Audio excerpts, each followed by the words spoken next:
pagrindinis Kauno Žalgirio rėmėjas. Top Sport Casino, kortų lošimai, stalo lošimai, kauliukų lošimai, lošimo automatai, lažybos. Nesaikingas lošimas gali sukelti priklausomybę.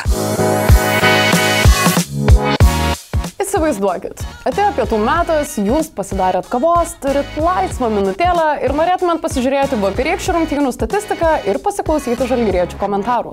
Bet turime problemėlę ir jums nieko neišeina padaryti, nes tinklo administratorius blokuoja jūsų prieigą. Su mūsų draugų NordVPN programėle tokių problemų niekada neturėsite. Prisijunkite ir naršykite internete nevaržomai. Tad paskubėkite įsigyti NordVPN, nes dabar 2 metų planui net 70% nuolaidą ir dar papildomi 4 mėnesiai su kodu ZALGIRIS.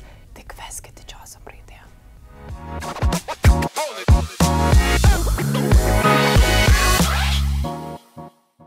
Sveiki, mėlėjai, jeigu matote šią tinklalaidę, tikriausiai dabar klausite savęs, kas čia darosi. Noriu jums pristatyti naują tinklalaidę, kurioje Tautvydas Sabonis ir aš, Rytis Kazlauskas, kartu kalbėsime apie Eurolygos, Kauno Žalgirio ir visus kitus krepšinio reikalus, kuriuos galėsime aptarti. Ir mūsų tinklalaidėje Pick and Pod turėsime ir svečių.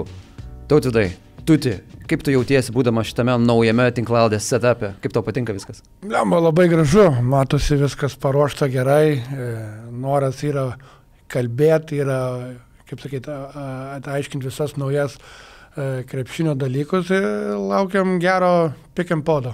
Bet žinai, tu jauti, kad tu esi atsakingas už visą šitą setupą, nes čia buvo tavo idėja, aš noriu iškart pristatyti, kad tai buvo Tautvydo Sabonio pasiūlyta idėja, kad mes susėstume, pakalbėtume, sugalvotume pavadinimą, tai kaip jautiesi tai būdamas krikštatėviu šitos tinklalaidės. Nu, matysim pirmas, kaip tas pilotas, žinai, reikia pažiūrėti, jeigu žmonėm patiks pirmas dalykas, tada žiūrėsim į toliau.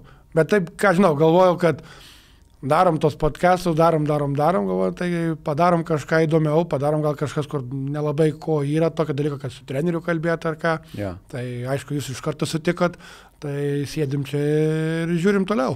Žinai, bet kad tas pilotas būtų geras, reikia gerai užtepti nuo pat pradžių, tai aš tikiuosi ir tu esi toks pasikavęs, šiandien pasiruošęs visko. Matysim, vis tiek, sakau, pirmas, tai gal truputį to tokio laisvumo gal nebus, bet pradėsim kalbėti apie krepšinį ir pats žinai, kad aš labai greitai įsiveliu į tą krepšinį. O aš tai žinau, tau tik duok pakalbėti, viskas bus tvarkoje, tik tai press the play and then... And here we go.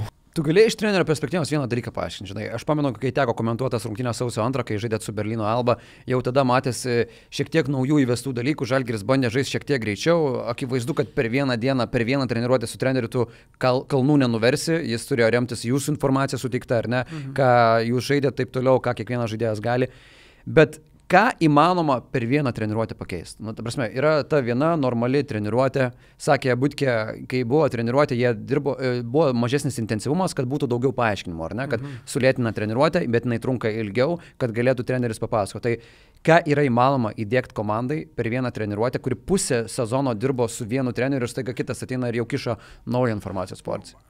Vėl, čia kiekvienas treneris gal kitaip būtų, bet aš kaip jaučiau, tai pagrindė tai confidence, pasitikėjimą. Toks labai moka šnekėti, labai moka motivuoti, labai moka įlysti tą maikę to žaidėjus ir duoti, kaip sakyti, tą pasitikėjimą daryti. Tokį būstą, ne? Jo, kad pavyzdys geriausias dabar turbūt yra Biras. Birui sakė, mes flauterį, ką dar mes flauterį. Nemačiau, kad tiek galima sakyti žmogui, mes tą flauterį.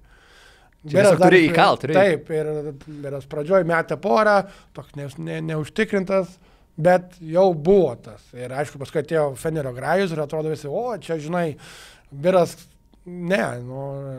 turi tą, jisai tikrai dirba kiekvieną dieną to, bet atėjo treneris, kur jam leido daryti tą, ką jisai gali daryti ir tą pasitikėjimą, taip pat Lukučiui, taip pat Breidžiui, kad mes skaityti high-low, kaip sakyti, nedaug ten buvo, bet buvo daug tų mažų nuansų, bet tas pagrindinis bėgti greitą, pasuot kamuolį ir kiekvienam žaidėjui individualiai, komandiškai tokia pasitikėjimą. Nežinau, kaip pasakyti, mes sėdėm ir aš taip jaučiu, kad Lukai, mes tą daugiau, žinai, tas toks, nežinau, kaip čia pasakyti, koks ten tas žodis, aš nežinau.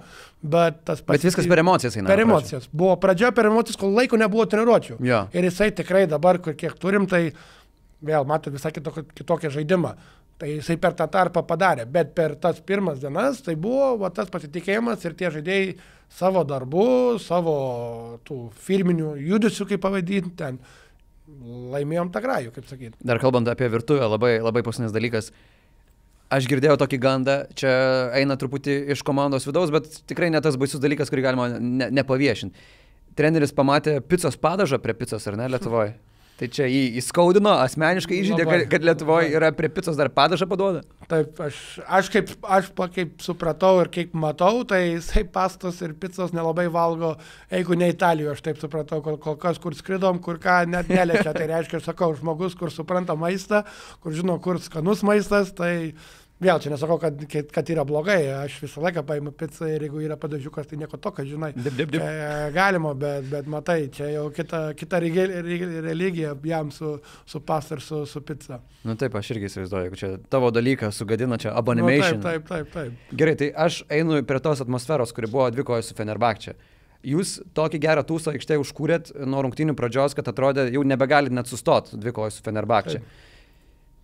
Kiek jautėsi, kad Žalgiriukas žaidžia ne 2 savaitę, esat pailsėję, turėjo treniruočių, galų gale Šaro prasta situacija, vienoj pozicijoje praktiškai visi iškritę žaidėjai ir dar Dešonas Pieras rungtynių metu iškrito. Aš pasakysiu vieną dalyką, aš taip pat buvau pasakęs kaip tu, bet Gintaras labai gerai pasakė, niekas negailėjo. Gailėjau šitas žodis, kad kaip mums buvo trauma. Taip, jo, nieks neužjautė. Kaip mums buvo, tai nesvarbu, kad jiems ir Sastinės nebuvo, ir Nadžilo nebuvo, ir paskui Pieras gavo traumą.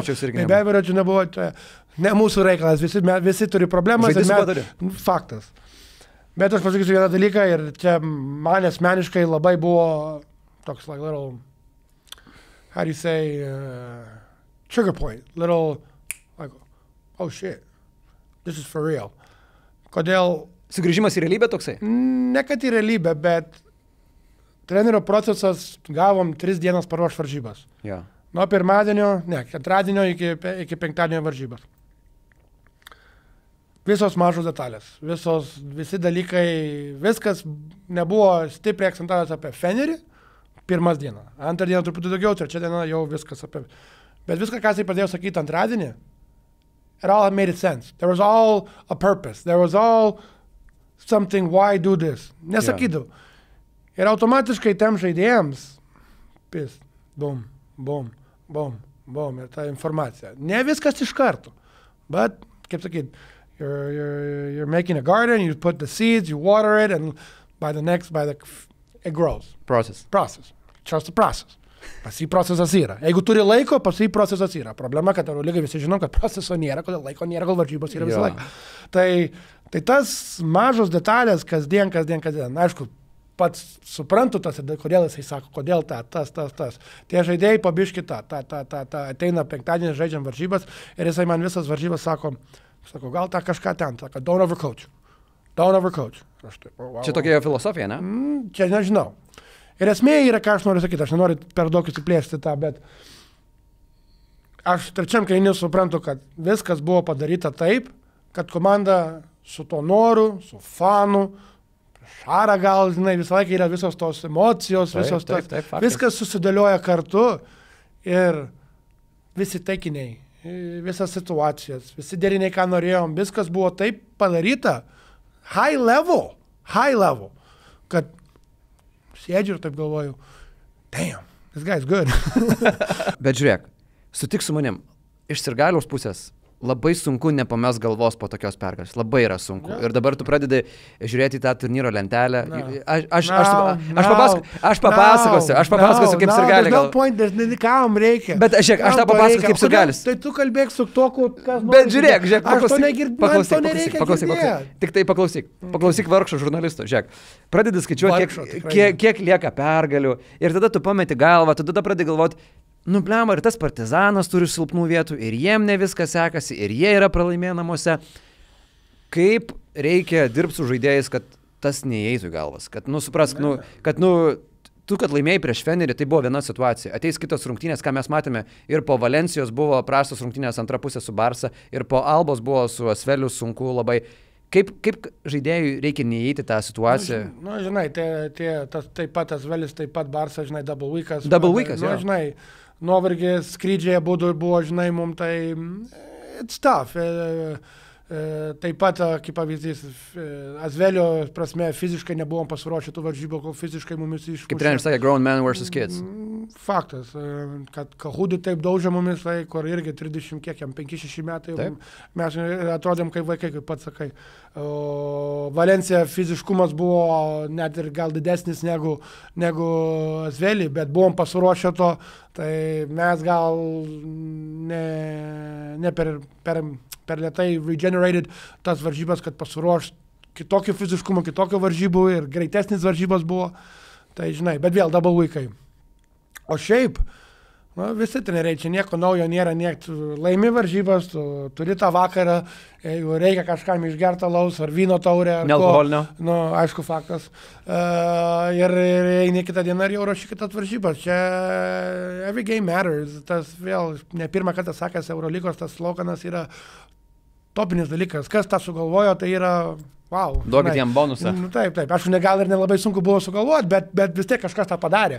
Tai tas man patinka labai ir tu turi greitai pamiršti viską ir eiti toliau ir įsivalyti, kad gerą garajų turėjai ar blogą garajų, nesvarbu. Turi eiti, ruoštis, žiūrėti skautingą, klausyti trenerį ir kilti viršų. Nori pamatyti visą video? Tap Žalgiris Insider prenumeratoriumi.